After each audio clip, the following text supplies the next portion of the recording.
Hi, magandang araw sa inyo mga kutsikoys at kutsikays kong nasa water science.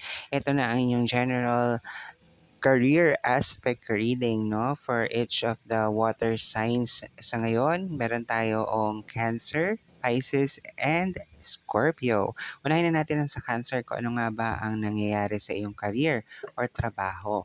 And at the same time, lagi ko kayong pinapaalalahanan, take what is only resonating with you, mga kutsikoys at kutsikays kong Cancer signs, at iwanan na lamang ang mga hindi tumutugma sa inyo pong buhay or sa inyong reading as of the moment, okay? So yan lagi ko pong ipinapaalala or inire-remind sa bawat isa sa atin. Tignan natin dito, Cancer signs, kung ano nga ba ang meron sa iyong buhay trabaho.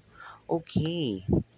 Alright. So, medyo hindi maganda, pero tinan pa rin natin, no? Kasi you have here Five of Swords, meron ka rin ditong Knight of Swords, at meron ka ring Four of Cups.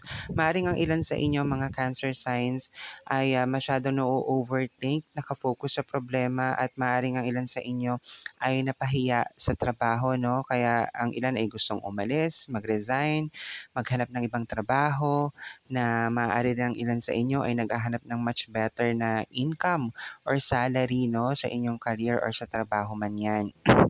And nakikita ko rin dito na maaaring ilan din sa inyo mga kutsikoys at kutsikays kong Cancer signs ay kaya ang ilan sa inyo ay gusto mag-walk away or mag-walk out or mag-resign or maghanap ng ibang trabaho ay dahil na rin sa promotion na hinihintay na hindi na ibigay, or maaring may ibang napaglaanan ng promotions na yon. So medyo matampuhin tayo or may pagka-emotional tayo dito mga Cancer signs, no? However, in terms of the situation, kung kayo ay naghahanap ng mas malaking kita or trabaho, one of these days, kapag kayo ay halimbawa nag-resign na or naghahanap ng trabaho sa ngayon, may makikita kayong isang career or trabaho na mapapasukin ninyo na masasabi nyo talagang malaki ang kikitain.